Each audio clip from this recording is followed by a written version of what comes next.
नमस्कार दोस्तों, आज के एपिसोड का मुख्य विषय है स्पिरिचुअलिटी और जीवन का संतुलन। क्या केवल भौतिक सफलता ही जीवन की पूर्णता है? क्या उद्योग, धन और प्रतिष्ठा के बीच रहते हुए भी मनुष्य आध्यात्मिक ऊंचाइयों को छू सकता है? क्या जीवन के उत्तरार्ध में आत्मिक खोज, सेवा और साधना के माध्यम से जीवन को एक नई दिशा दी जा सकती है? इन सभी गहन प्रश्नों पर चर्चा के लिए आज हमने लाइफ एक्सप्रेस में एक विशिष्ट अतिथि को आमंत्रित किया है, जिन्होंने उद्योग, समाज और अध्यात्म तीनों क्षेत्रों में अपने जीवन को एक आदर्श उदाहरण के रूप में स्थापित किया है। वे न केवल एक सफल उद्योगपति रहे हैं, बल्कि एक साधक, लेखक, विचारक और आध्यात्मिक पथ प्रदर्शक भी हैं। लेकिन उन सभी चर्चाओं से पहले मैं आज के विशेष अतिथि, जो किसी परिचय या पहचान के मोहताज नहीं हैं, उनका एक संक्षिप्त परिचय प्रस्तुत करना चाहूँगा। हमारे आज के विशेष अतिथि हैं श्री अनिल कुमार चावला जी। अनिल कुमार चावला जी का जन्म 26 मई 1957 को पंजाब के किशनपुरा कला में एक सामान्य परिवार में हुआ। उनके परिवार 1947 के विभाजन के दौरान पाकिस्तान की ओर से भारत आए थे, वह भी बिल्कुल निर्धन अवस्था में। अनिल कुमार चावला जी ने अपने पिता की शैक्षणिक परंपरा को आगे बढ़ाते हुए 1978 में पंजाब इंजीनियरिंग कॉलेज चंडीगढ़ से इंजीनियरिंग पूरी की। पिता की दूरदर्शिता और सहयोग से उन्होंने मात्र 1979 में SAS नगर मोहाली पंजाब में अपनी पहली औद्योगिक इकाई की स्थापना की। केवल 6 महीनों के भीतर उनके पिता ने उन्हें पूरी जिम्मेदारी सौंप दी, ताकि वे स्वयं सीखें, संभालें और उद्योग को आगे बढ़ाएं। इसके बाद वर्ष 1986 में उन्होंने बद्दी, हिमाचल प्रदेश में अपनी दूसरी औद्योगिक इकाई स्थापित की। आज ये दोनों इकाइयां अत्यंत सफल और विशाल स्वरूप ले चुकी है तथा स्वराज महिंद्रा और सोनालिका ग्रुप जैसे प्रतिष्ठित ब्रांड्स के लिए ट्रैक्टर पार्ट्स के प्रमुख सप्लायर हैं। और पूरे क्षेत्र में अनिल जी एक सम्मानित और विश्वसनीय व्यक्तित्व के रूप में जाने जाते रहे हैं। लेकिन मित्रों, अनिल जी की यात्रा केवल उद्योग तक सीमित नहीं रही। उनकी जन्मजात आध्यात्मिक प्रवृत्ति ने उन्हें जीवन की एक और गहरी दिशा की ओर प्रेरित किया। वर्ष 2006 में उन्होंने अपने सफल उद्योगों की जिम्मेदारी अपने विश्वसनीय सहयोगियों को सौंप दी और उड़ीसा जाकर ठाकुर श्री श्री श्री केशव चंद्र जी के सानिध्य में एक नए आध्यात्मिक जीवन का आरंभ किया। वे 2015 तक ठाकुर जी के अत्यंत निकट संपर्क में रहे, जब ठाकुर जी ने अपना नश्वर शरीर त्याग दिया। ठाकुर जी द्वारा प्रारंभ की गई साधनाओं का निष्ठापूर्वक पालन करते हुए अनिल जी ने ठाकुर जी की कृपा से चरम ग्रंथ का बार बार अध्ययन किया और चरम से प्रेरित लगभग 15 पुस्तकें हिंदी और अंग्रेजी में लिखी व अनुवादित की, जिनमें ठाकुर जी की जीवनी भी सम्मिलित है। ये सभी पुस्तकें आज विभिन्न डिजिटल प्लेटफॉर्म्स पर विश्व भर में उपलब्ध हैं। इसके अतिरिक्त उनके लगभग 200 से ज़्यादा आध्यात्मिक वीडियो उनके YouTube चैनल omadvisors.in पर भी उपलब्ध हैं।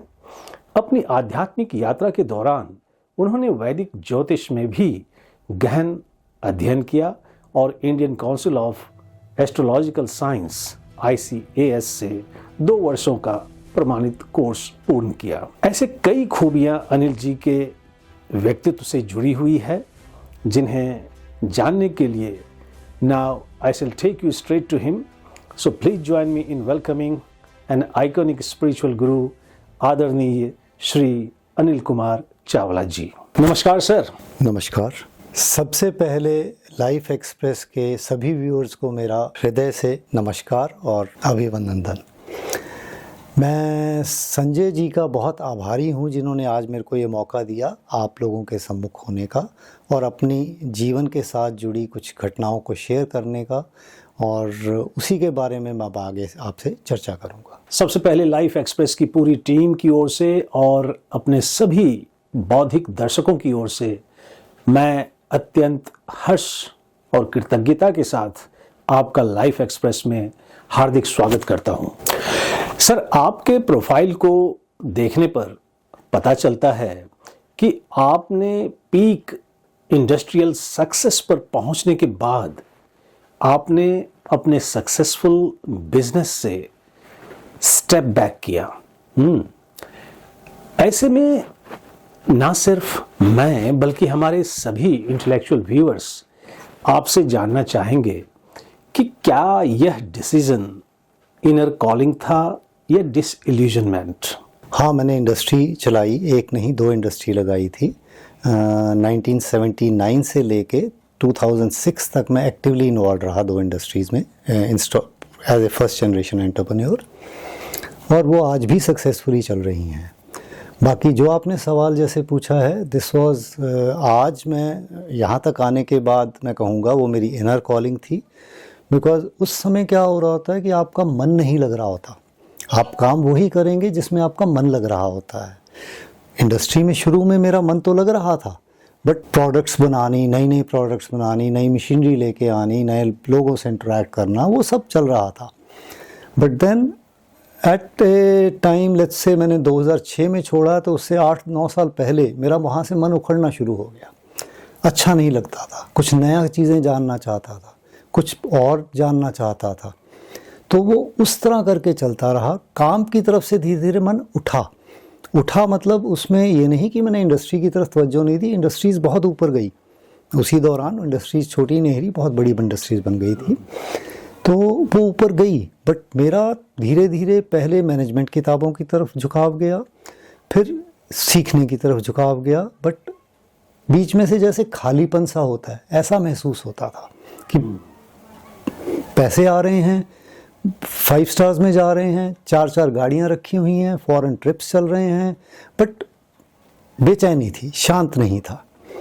तो जब ये सिचुएशन चल रही थी, तो उस समय धीरे धीरे पहले बुक्स पे मैं आया, और उसके बाद बुक्स के बाद फिर मैंने स्पिरिचुअलिटी की तरफ आ गया। तो वहाँ पे जाके थोड़ा सा ठहराव अच्छा लगना शुरू हुआ कि ये चीज़ तो हाँ, ये बिल्कुल ठीक है, ये बिल्कुल ठीक है। चाहे मैंने शास्त्र पढ़ने शुरू किए, तो एंड में आके मैं कहूँगा जब मैंने एस्ट्रोलॉजी वगैरह कर ली, गुरुजी के सानिध्य में रहा, तब जाके मेरे को ये समझ आई कि ये आपकी इनर कॉलिंग ही थी, और ये आपके प्रारब्ध का हिस्सा होता है, प्रारब्ध और संचित का, जो कि हम टर्म सुनते हैं एस्ट्रोलॉजी में या इन चीज़ों में टर्म सुनते हैं। तो ये फैक्ट्स हैं, उसके बिना हम अपने आप से नहीं आते। तो उस वजह से मेरा झुकाव इस तरफ बढ़ता चला गया, और फिर फाइनली 2006 में आई टुक द कॉल, और 2006 में ही, आज से ऑलमोस्ट 20 साल पहले, मैंने जो पीक पे यूनिट्स थे वो ग्रुप इंडस्ट्रीज़ को बेच दिए।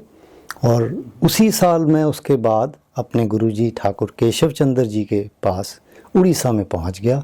उससे पहले मैंने बहुत आश्रम वगैरह भी देखे थे, सब कुछ पढ़ाइयाँ भी कर ली थी, विवेकानंद क्या, ओशो क्या, रविशंकर को क्या, वेदांता लाइफ इंस्टीट्यूट क्या, इन सब की तरफ मैं देख आया था, करीब से देख आया था, वर्ल्ड वाइड भी घूम आया था। तो बट उसके बाद ठहराव जाके हुआ फाइनली ठाकुर जी के पास। बहुत अच्छा वर्णन कर रहे हैं सर, लेकिन यहाँ मेरा एक इंटरमीडिएट प्रश्न है कि आपने मटेरियल प्रॉस्पेरिटी और स्पिरिचुअलिटी डिटैचमेंट दोनों को जिया है। क्या सच में दोनों साथ साथ पॉसिबल है, या ये सिर्फ थियरी में ही अच्छा लगता है? Is material success enough for inner fulfilment? No, one line answer no. Because अगर मटेरियल सक्सेस फुलफिलमेंट कर देती तो लोग अशांत ना रहते। लोग जितने भी ऊपर चले जाते हैं वो उतना ही धीरे धीरे स्पिरिचुअलिटी की तरफ, इंटरनल खालीपन की तरफ चले जाते हैं। हम ये देखते हैं कि हमें साथ साथ अशांति रहती है, रातों को नींद नहीं आती, होड़ लगी हुई है, और हम उसमें जब सिर्फ मटीरियलिस्ट की तरफ रहते हैं तो हम स्वार्थपर होते हैं, क्योंकि उसमें हम किसी के ऊपर राइड करेंगे, जैसे हम कहेंगे ना किल योर कॉम्पिटिटर्स, हम ऐसी सिचुएशंस में आए हुए होते हैं। तो हम दूसरों को ऊपर राइड करके निकलते हैं, जो कि धर्म के विरोध में है। जब तक हम सारे एकत्रित होकर आगे नहीं बढ़ेंगे तब तक हम आगे नहीं बढ़ सकते। अकेले तो हम आगे नहीं जा सकते। क्या हमें सारे साथ में नहीं चाहिए? बिल्कुल चाहिए। सो अकेला मटेरियलिस्टिक होना बिल्कुल ठीक नहीं है। साथ में जब तक अध्यात्म नहीं जुड़ेगा तब तक हम सक्सेसफुल नहीं अपने आप को मान सकते। और अध्यात्म भी अकेला नहीं चलेगा।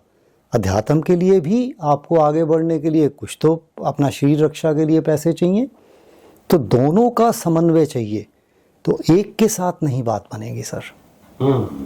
सर, अगले प्रश्न की ओर हम बढ़ेंगे और यहाँ हम आपसे जानना चाहेंगे कि चरम जैसे डीप स्पिरिचुअल टेक्स्ट को मॉडर्न माइंड के लिए रेलेवेंट बनाना एक बहुत बड़ी चुनौती है।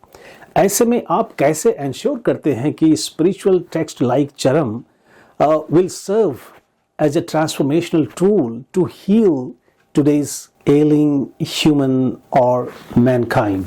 Over to you sir. Sanjay ji, आपने बहुत सुंदर प्रश्न पूछा है, क्योंकि चरम एक ऐसा शास्त्र है जो कि मैं कहूँगा जो सर्वश्रेष्ठ है। सर्वश्रेष्ठ मैं इसलिए कहूँगा कि ये नहीं है कि हमारे पास पहले शास्त्र नहीं है। हमारे पास भगवत गीता है, पुराण हैं, और भगवत गीता आज की तारीख में सर्वश्रेष्ठ ग्रंथ है विश्व का, ये हम सभी जानते हैं। तो मैं चरम को उससे भी 4 कदम आगे इसलिए कह रहा हूँ बिकॉज आज का जो युग है ये साइंस का युग है। आज का जो युग है बहुत ही, जो आज की युवा पीढ़ी है उनको हर सवाल के जवाब चाहिए, जो कि पहले इतना गहरा ज्ञान आज तक धरती पर था ही नहीं।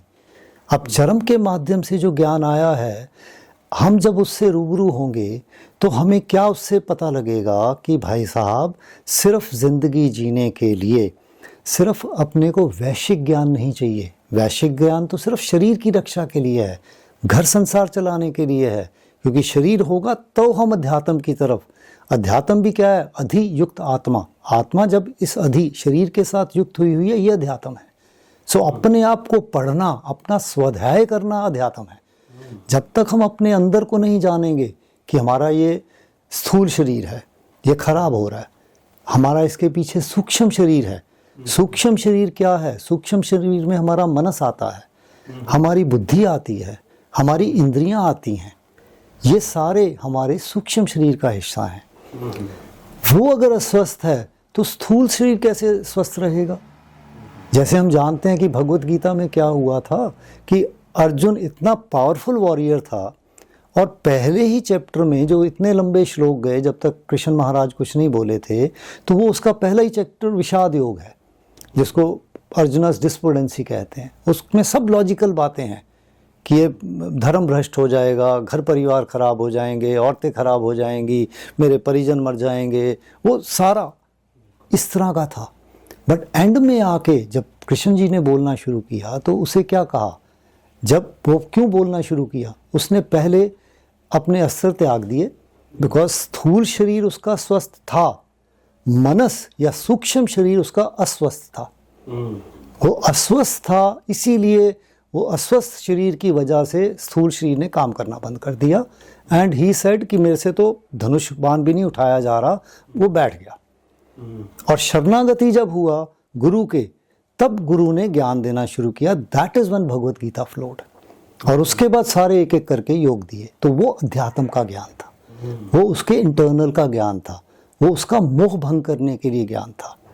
तो ये सारा जो ज्ञान है वो इसीलिए ज़रूरी है। जब तक अध्यात्म नहीं होगा, यही तो आज की युवा पीढ़ी का यही हाल है। सब सिर्फ वैश्विक ज्ञान के पीछे, पैसों के पीछे, इन चीज़ों के पीछे भाग रहे हैं। बट अगर अध्यात्म नहीं जुड़ा हुआ, इसीलिए सब अशांत हैं, उसका रोक नहीं है, उसमें हम पूरा जीवन जी ही नहीं सकते। सब पिल्स पे हैं, गोलियों पे हैं, सब को डॉक्टर चाहिए। अपने आप को, शरीर को स्वस्थ करने के लिए, बट मनस को स्वस्थ करने के लिए तो कुछ नहीं होगा। मनस के लिए सिर्फ अध्यात्म चाहिए, और उसके लिए चरम को मैं इसलिए सर्वश्रेष्ठ कह रहा हूँ कि अब जैसे मैं आपसे अभी चर्चा करूँगा कि इसमें किस किस तरह के ज्ञान आए हुए हैं, इसमें हमारी सृष्टि की रचना कैसे हुई, वो सारा सृष्टि तत्व है। इसमें हमारी रचना कैसे हुई मातृ गर्भ में, वो सारा ज्ञान है।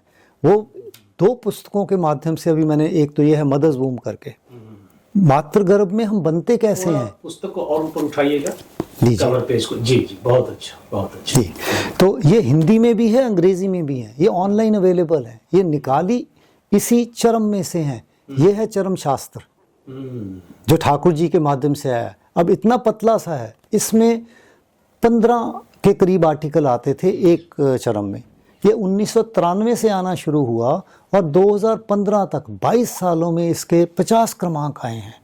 उन 50 क्रमांकों में, सर मैं माफी चाहूंगा आपको रोकने के लिए। यहाँ हम जानना चाहेंगे कि जिस प्रभु जी की बात आप कर रहे हैं, क्या उन्हें ही कल की अवतार के रूप में माना जा रहा है? Yes and no. इसको मैं ऐसे कहूँगा, पहले तो मैं आपको प्रभु जी के दर्शन करवा दूँ। ये ठाकुर जी हैं जिनकी मैं बात कर रहा हूँ। इनका जन्म 1900, स्थूल जन्म की बात करूँगा, 1955 में जन्म हुआ था और 2015 में ये शरीर छोड़ के जा चुके हैं। इन्हीं के माध्यम से 22 चरम आए हैं, 93 से शुरू होके। इनको 78 में जब 22 साल के थे, गुरु गद्दी पे बिठा दिया गया था। वो क्यों बिठा दिया गया था, वो सब कहानियाँ, वो सब चीज़ें इस केशवामृत इनकी जीवनी में लिखी हुई हैं। तो क्यों लोगों ने इनको गुरु माना, इन्होंने क्या काम किए पूरे जीवन काल में, वो सब इस केशवामृत में दे रखे हैं। अब इन्हीं के माध्यम से जो चरम शास्त्र आया है, जिसकी मैं अभी जननी जठर जरायु की बात करने लगा था, तो वो अलग अलग शीर्षकों में अलग अलग एक एक चैप्टर आता रहा। सो 50 में 50 चैप्टर आ गए। तो ये जो मदर्स वूम है, पहले चरम से शुरू होके 22 सालों में ये तकरीबन 50 लेख आ गए। अब ये लेख इतने गहरे हैं, हमारी रचना कैसे हुई। हम बनते सब एक जगह पे हैं मातृ गर्भ में, बट सब अलग अलग होके निकलते हैं। हम कह देते हैं कर्मों का फल, बिल्कुल सही बात है, बट वो कर्म कैसे होते हैं, उन पे व्याख्या क्या है, वो सब चरम के माध्यम से हमारे सामने आएगा। फिर निष्काम कर्म क्या है, सकाम कर्म क्या है, वो भी प्रॉपर व्याख्या। जो भी कर्म अपनी आत्मा के उन्नति के लिए, जो भी कर्म सर्वहित में दूसरे जगत के कल्याण के लिए किए जाते हैं, वो आते हैं निष्काम कर्म में। ये निष्कर्मा होने को नहीं कहा जाता कभी भी किसी को, क्योंकि वो भगवद गीता में हमने श्लोक भी एक सुना हुआ है जो कृष्ण महाराज कह के गए थे कि इन तीनों लोकों में मेरे करने योग्य कोई भी कर्म नहीं है, पर मैं हमेशा कर्म तत्पर रहता हूँ। ये वो कह के गए थे। और इसी तरह ठाकुर जी को हमने देखा है, उनकी जीवनी में देखा है, उनके साथ जो लीला अंग आए हुए थे उनके माध्यम से सुना है, क्योंकि मैं तो बहुत लेट जुड़ा ठाकुर जी के साथ 2006 में। उनके साथ जब महसूस किया, उनसे बातें करी, तब पता लगा कि वाकई इन्होंने शुरू से कुछ नहीं किया, कोई गुरु नहीं धारा, कोई इनको ज्ञान कहीं से नहीं, किताबें नहीं पढ़ी, कोई इन्होंने योग तप नहीं किया। तो ये सब ज्ञान को हम एंड में आके क्या कहेंगे, शरण ज्ञान, मतलब जो ऊपर से शरित होता है। और इनको मैं पूर्ण परम ब्रह्म कह रहा हूँ। इस शरीर को हम कल की शरीर कह सकते हैं। क्यों? बिकॉज केशव धृत कल की शरीर जय जगदीश हरे, इस तरह करके एक गीत गोविंद आया था जिसमें 10 विध रूपों का रूप है, वर्णन है। ये 1200 BC AD की बात है। श्रीला जयदेव गोस्वामी ने लिखा था गीत गोविंदम, ये बहुत फेमस है। इसमें 10 रूपों का वर्णन है। केशव धृत मीन शरीर जय जगदीश हरे, केशव धृत कुर्म शरीर जय जगदीश हरे, केशव धृत बोर शरीर जय जगदीश हरे, और एंड में आके केशव धृत कल की शरीर जय जगदीश हरे। तो उस तरह हम कह सकते हैं। और मैं कल्कि को जो समझता हूँ, मैं कल्कि को ज्ञान समझता हूँ, क्योंकि आज की डेट में हमारे सब के अंदर मलेच्छत्व या अज्ञान भरा हुआ है। और वही वजह है जिस वजह से हम दूसरे को कुछ नहीं समझते, हम स्वार्थ पर रहते हैं। जबकि स्वार्थ पर रहेंगे तो ये धर्म के विरुद्ध है, हम आगे नहीं चल सकते। जब तक हम निस्वार्थ पर नहीं आएंगे, जब तक हम सबका मंगल सोच के नहीं चलेंगे, जब तक हम इकट्ठे होकर भाईचारे में काम नहीं करेंगे, किसी के ऊपर पैर रख के हम आगे नहीं बढ़ पाएंगे कभी भी। और वो सब धर्म के विरुद्ध है।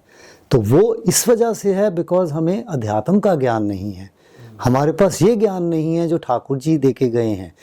वो ज्ञान पहले वाले भी हैं और ठाकुर जी ने बकायदा पहले ही चरम में हमें पिता की तरह संबोधन करते हुए हमारे लिए जो लिखे हैं तुम्हारा कल्याणों में, पहली ही वाणी ये है, रे चरम तुम रत्तेदाम आया है, सुनकर खुशी हुई। हम सब चरम हैं क्योंकि उस चरम अल्टीमेट से ही, खुदा से ही हम आए हैं, उनका अंश है हमारे अंदर, हम उसी के पुत्र हैं सभी। तो वो हमें चरम की तरह ही एड्रेस कर रहे हैं, रे चरम तू मृत्यधाम आया है, सुनकर खुशी हुई। सर्वप्रथम तू जगन्नाथ प्रभु को प्रणाम करना, बिकॉज ये जगन्नाथ की ही लीला है कलयुग की, उनको प्रणाम करना। उसके बाद पूर्ववर्ती गुरुओं को प्रणाम करना, मतलब जो सब पहले गुरु आए हैं उन सबको प्रणाम करना। वो सब आज भी, वो पद्धतियां आज भी आश्रम में चल रही हैं। जितने यज्ञ होते हैं हर जगह ये सब बताया जाता है, ये कैवल्य मंडल से आई हुई आत्माएं हैं। कैवल्य मंडल का वर्णन भी चरम में है। तभी का सृष्टि की रचना कैसे हुई, अव्यक्त की रचना क्या है, सूक्ष्म जगत की रचना क्या है, स्थूल जगत की रचना क्या है। और स्थूल जगत सिर्फ ये पृथ्वी नहीं है, ये पूरा ब्रह्मांड जो दिखता है ये स्थूल जगत है। इसके बियॉन्ड सूक्ष्म जगत है। यत पिंडे तत् ब्रह्मांडे, जो कुछ ब्रह्मांड में है वो हम पिंड में महसूस करते हैं। स्थूल जगत ये आ गया हमारा, सूक्ष्म जगत हमारा मन, इंद्रियां, बुद्धि ये आ गया। उसके पीछे कारण जगत हमारी आत्मा है और वो आत्मा भी अंश है उस परम ब्रह्म का जो अंदर बैठा है साक्षी स्वरूप। और आत्मा 12 कवरिंग्स लेके आती है जो इसमें दे रखा है मदर्स वूम में। उन 12 कवरिंग्स के हिसाब से, वो कर्मों के हिसाब से कवरिंग्स मिलती हैं हमें, उन कर्मों के हिसाब से हमारे कवरिंग्स मिल गई। उनमें से फिर एक कवरिंग है श्रृणभृंग कोश, उसके साथ वो 64 स्तर में, ओंकार मात्रा में 64 स्तर निर्माण करके हमारे अंदर विद्यमान है। वो 64 स्तर क्या है, जिसमें हमारी बुद्धि भी आती है, हमारी नेचर भी आती है, हमारी कॉन्शियसनेस भी आती है। कॉन्शियसनेस भी एक तरह की नहीं है।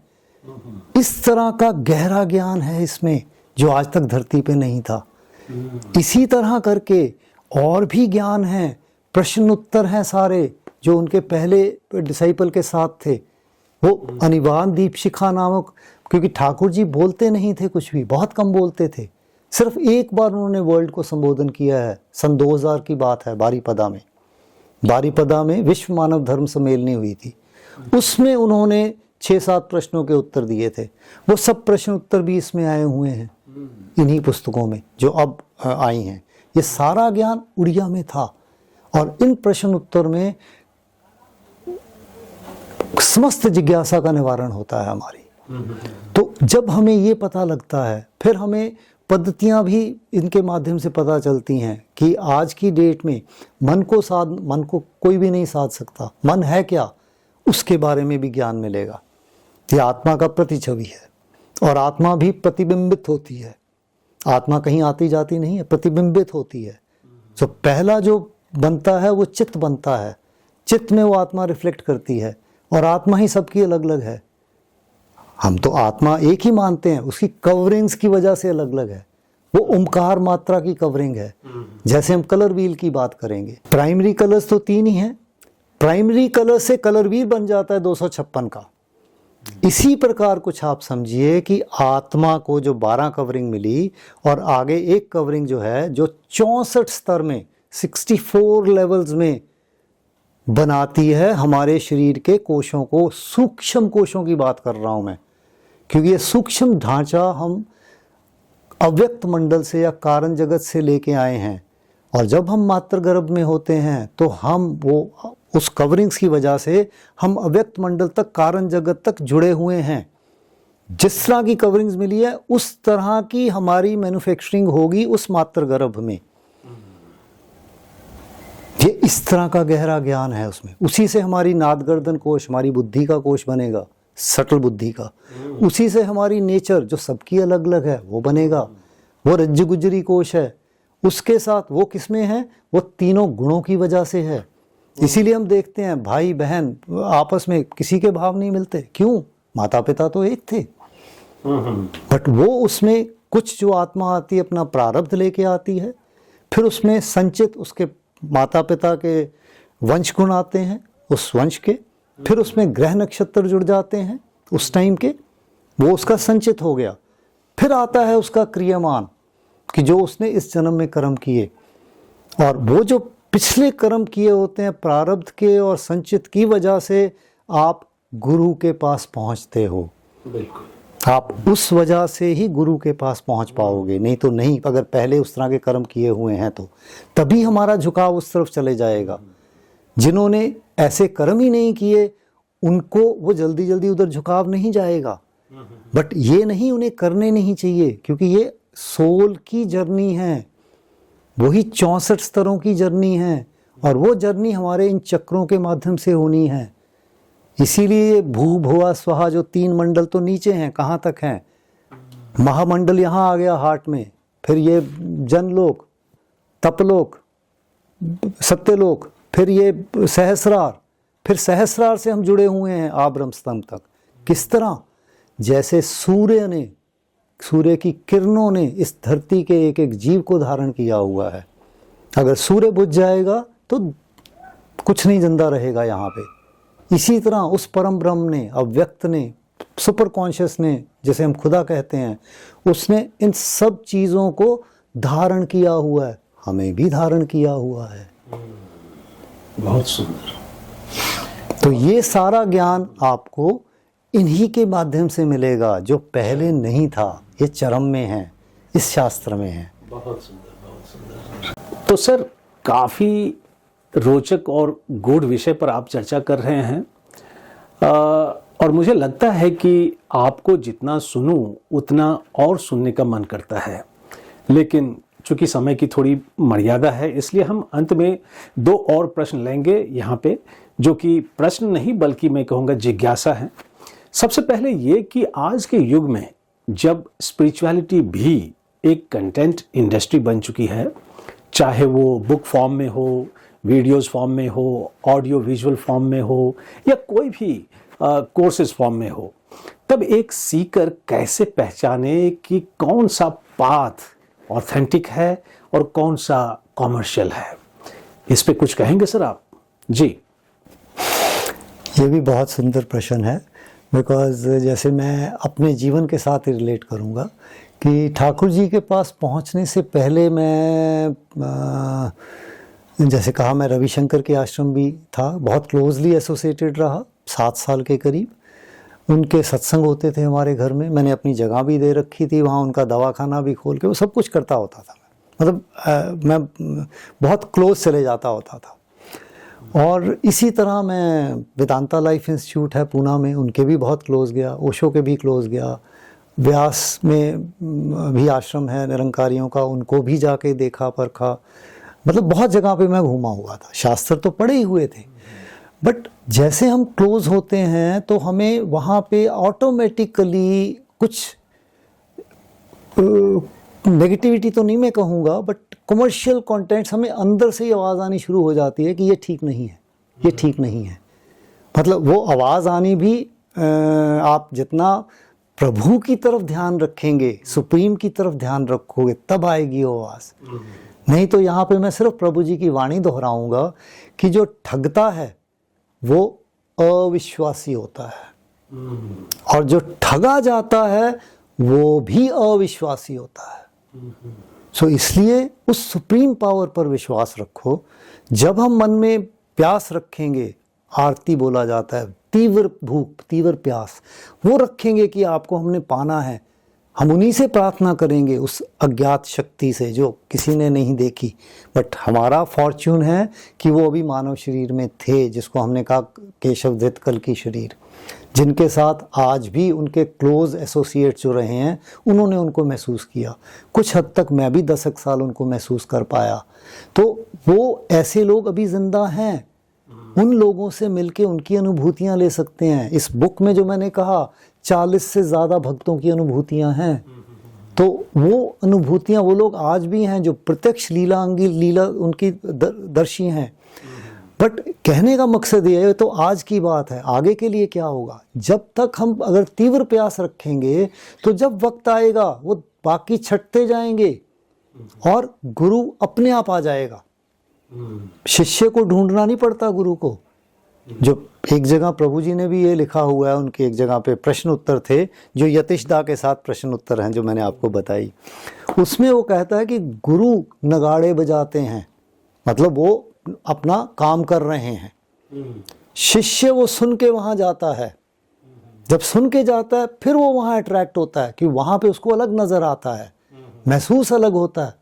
क्योंकि ये सटल की बातें हैं। जैसे हम किसी को मिलते हैं तो क्या होता है, हम कहते हैं जी इसका ऑरा बड़ा पॉजिटिव है, इसकी तरफ हम अट्रैक्ट हो गए, इसका ऑरा नेगेटिव लगा, हम इससे हम नज़दीक नहीं जाना चाहते। वो क्या है, वो सटल की बात है। इसी तरह वहाँ पर भी जहाँ जो अननेसेसरी होगा वो छटता जाएगा, जो नेसेसरी होगा वहाँ पे आप ऑटोमेटिकली पहुँच जाओगे। जैसे मैं पहुँचा, मैं भी तो इतने साल पहले 97 से लेके 2006 तक 9 साल इधर उधर ही जाता रहा ना। तो फिर प्रभु कृपा जब हुई और प्रारब्ध में होगा और हम तीव्र इच्छा रखेंगे, विश्वास रखेंगे, उनको प्रे करेंगे, सुबह उठ के ध्यान करेंगे, मेडिटेशन में बैठेंगे, उनका ध्यान करेंगे कि हमें रास्ता दिखाओ, तो वो हमें रास्ता ज़रूर दिखाएंगे। Very thoughtful of you sir. और बहुत ही सुंदर व्याख्यान सर आपने दिया आज, और मुझे लगता है कि आपके हर शब्द अपने आप में प्रेरणादायी है। और अंत में जैसा हम अपने सभी अतिथियों से आग्रह करते हैं एक पीस मैसेज के लिए, तो मैं आपसे भी ये आग्रह करूंगा कि kindly forward a message of peace for society so that we could create a better world for a better tomorrow. जी, ओवर टू यू। ऐसे है कि सबसे पहली बात, हम अकेले तो जी नहीं सकते। हम अकेले ना तो आगे बढ़ सकते हैं, ना संसार में कुछ कर सकते हैं, और ना ही हम शांति से रह सकते हैं। तो उसके लिए हमें सामंजस्य में रहने के लिए क्या करना पड़ेगा? जब तक हम दूसरे के बारे में संवेदनशील नहीं होंगे, जब तक हम दूसरे के साथ भाईचारे का बर्ताव नहीं करेंगे, जब तक हम दूसरे को टॉलरेट नहीं करेंगे, हमारे में टॉलरेंस नहीं है, हम दूसरे को बर्दाश्त नहीं करते, जब तक हम उसके साथ प्रेम भाव नहीं रखेंगे, और ये सब क्या है, ये धर्म का आचरण करने से आते हैं। जब तक हम धर्म पूर्वक आचरण नहीं करेंगे उसके साथ, बाकी तो अधर्म तो हो गया ना। जब हम अपने स्वार्थ पे रहेंगे, तो जब हम अपने बारे में ही सोचेंगे, किसी दूसरे का नहीं सोचेंगे, वो स्वार्थ पे हो गए। तो उस तरह करके हम कितनी आगे बढ़ पाएंगे? हमें कितना सहयोग मिलेगा दूसरों का? नहीं मिलेगा, अपने भी बेगाने हो जाएंगे। और जब हम इस तरह करके रहते हैं तो बेगाने भी अपने हो जाएंगे। तो सारा संसार क्यों नहीं एक हो जाएगा? वासुदेव कुटुंबकम क्यों नहीं साकार हो जाएगा? हमारे परिवार में क्यों नहीं सुख शांति आएगी? परिवार में आएगी, फिर हमारे सोसाइटी में आएगी, फिर वर्ल्ड में आएगी। तो ये शुरुआत तो हमें ही करनी पड़ेगी, आपस में भाईचारे में। और उसके लिए हमें ही दूसरों के बारे में संवेदनशील होना पड़ेगा, सोचना पड़ेगा। और दूसरे, सिर्फ इंसानों की बात नहीं कर रहा हूँ, नेचर भी उसी में है, प्रकृति भी उसी में है। हम प्रकृति का ही हिस्सा हैं। हम प्रकृति को तो नष्ट किए जाएं तो उसका नतीजा हमारे सामने है, हम भोग रहे हैं। कोरोना काल से शुरू करके आजकल भीषण आग लगी हुई हैं जगह जगह पे, समुद्र पोल्यूट कितने हो चुके हैं, वन्य जानवर हैं, जीव जंतु जंगलों के, वो शहरों में घूम रहे हैं। आकाश तक, कहाँ तक पोल्यूशन हमने फैला दी है। और फिर वर्ल्ड में क्या चल रहा है वो आप देख रहे हैं। आपस में किस तरह युद्ध चल रहे हैं, किस चीज़ के हैं। इस तरह हम कहाँ आगे बढ़ेंगे? तो पीस का मतलब तो यही है कि हम अपने आपस में पहले भाईचारा बनाएं, फिर समाज में, फिर संसार में, तभी हम इसको आगे लेके जा पाएंगे इस संसार को। और ये सारा दायित्व किसका है? आज की युवा पीढ़ी का दायित्व है। अगर वो नहीं इस चीज़ को समझेंगे तो हम आगे कैसे बढ़ेंगे। और उनके लिए ये एक चरम की एक ये पुस्तक उन्हीं युवा पीढ़ी के लिए लिखी गई है। इसमें पहले 90 पेजों में मेरे अपने एक्सपीरियंसेस हैं, उसके बाद में पूरे चरम को निचोड़ के दे दिया है 90 पेजेस में। फिर चरम में किस किस हेडिंग्स में आर्टिकल आते थे कुछ कुछ संक्षेप में दे दिए हैं। तो ये पुस्तक युवा पीढ़ी के लिए लिखी गई है। Sir, we are immensely grateful to you for your enlightening discourse, और मुझे पूरी उम्मीद है कि आपके हर शब्द हमारे व्यूअर्स के लिए एक ट्रांसफॉर्मेशनल टूल का काम करेगी, एक समग्र और संतुलित जीवन जीने के लिए। So once again, we are immensely grateful to you for your scholarly and divine presence with us today. और आध्यात्मिक जगत में आपके उत्कृष्ट और सराहनीय कार्यों के लिए लाइफ एक्सप्रेस की जूरी ने आपके लिए एक अवार्ड की घोषणा की है, और वो अवार्ड है life express icon of India award. और आपके इस उपलब्धि पर मैं आपको अपने इंटेलेक्चुअल व्यूअर्स की ओर से ढेरों बधाई देता हूँ। Heartiest congratulations. God willing, we shall meet again in some other academic forum. Thank you for connecting with us today. Thank you so much. Thank you. Sir, before we close एक छोटी सी बात मैं कहना चाहूँगा कि ये जो सारी मैंने आपको पुस्तकें दिखाई हैं, जैसे मैंने कहा उड़िया भाषा में था चरम का ज्ञान, तो ये आज हिंदी और अंग्रेज़ी में 15 पुस्तकें नेट पे अवेलेबल हैं। आप घर बैठे इनको मंगवा सकते हो। बहुत अच्छा। LXP Icon of India Award is proudly presented to Shri Anil K. Chawla for his exemplary contributions to the field of spirituality on 30th January 2026.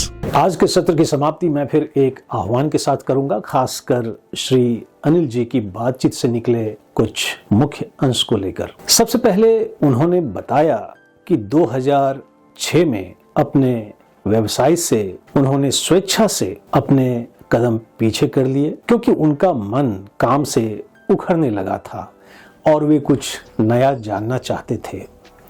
उन्होंने बताया कि भौतिक समृद्धि और आध्यात्मिक वैराग्य दोनों एक साथ संभव है, लेकिन केवल भौतिक सफलता आंतरिक संतुष्टि के लिए पर्याप्त नहीं है। आध्यात्मिक ज्ञान के बिना लोग अशांत रहते हैं। अनिल जी ने ठाकुर केशव चंद्र जी द्वारा रचित चरम नामक आध्यात्मिक ग्रंथ के महत्व पर जोर दिया, जिसे वे भगवत गीता से भी आगे मानते हैं, क्योंकि यह आज के विज्ञान युग के युवाओं के सवालों के जवाब देता है। यह ग्रंथ सृष्टि की रचना, मानव शरीर की रचना और कर्मों की व्याख्या जैसे गहरे ज्ञान प्रदान करता है।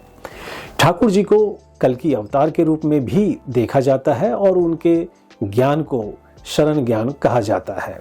उन्होंने बताया कि आज के युग में जहां आध्यात्मिकता भी एक उद्योग बन गई है, एक साधक को प्रामाणिक मार्ग की पहचान करने के लिए अपनी आंतरिक आवाज और सर्वोच्च शक्ति पर विश्वास रखना चाहिए। उन्होंने वैदिक ज्योतिष के बारे में भी बात की और बताया कि ग्रह नक्षत्र जीवों के पाप कर्मों को नियंत्रित करते हैं, लेकिन कर्मों द्वारा भाग्य को बदला जा सकता है। यह तभी संभव है जब गुरु की कृपा हो और व्यक्ति आध्यात्मिक मार्ग पर चलना चाहे। अंत में उन्होंने शांति और प्रगति के लिए एक संदेश दिया, जिसमें उन्होंने भाईचारे, संवेदनशीलता और प्रकृति के प्रति सम्मान पर जोर दिया। उन्होंने कहा कि हमें दूसरों के बारे में सोचना चाहिए और धर्म पूर्वक आचरण करना चाहिए, ताकि समाज और संसार में शांति आ सके। With those deliberations of Shri Anil Kumar Chawla ji, we conclude this episode here और मिलते हैं अगले एपिसोड में समाज के एक और रोल मॉडल के साथ। Till then enjoy your time meaningfully, और हाँ, अपना और अपनों का भी ख्याल रखें। जय हिंद।